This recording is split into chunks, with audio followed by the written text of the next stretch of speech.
Alah, Mamat ni kalah buat apa nak cerita pasal Mamat ni? Apa benda bagusnya Mamat ni? Kita jangan tengok dia kalah. Kita kena tengok macam mana dia berjuang. Kita kena tahu betapa susahnya tentera Jepun ni nak kalahkan askar-askar pimpinan Lieutenant Adnan ni. Lieutenant Adnan ni ada 40 lebih orang je. Tapi tentera Jepun nak kena hantar beratus-ratus. Mungkin lebih beritu nak kalahkan Lieutenant Adnan. Bukan main susah. Dan Lieutenant Adnan ni, kita boleh nampak leadership dia sebelum dia jadi lieutenant lagi. Masa dia training tu kita dah nampak dah. Cepat! Kau boleh!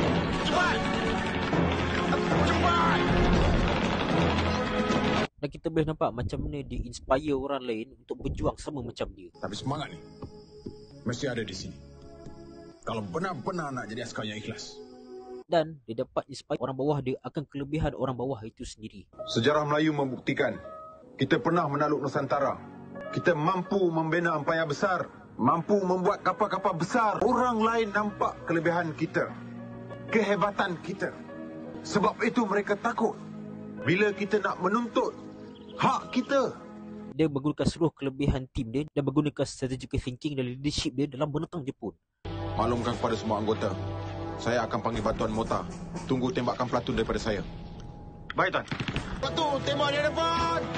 So leadership ni dia adalah reflection kepada ketua itu sendiri. So kalau kita tengok Lieutenant Adnan ni seorang bersemangat wajar, kental, berjuang habis-habisan. So benda tu dicurahkan dalam leadership dia, dicurahkan untuk menggerakkan tim-tim dia dan kita boleh nampak betapa hebat dan betapa kuatnya Lieutenant Adnan ni dan betapa susahnya Jepun ni yang kuasa besar pada masa tu nak kalahkan Lieutenant Adnan ni.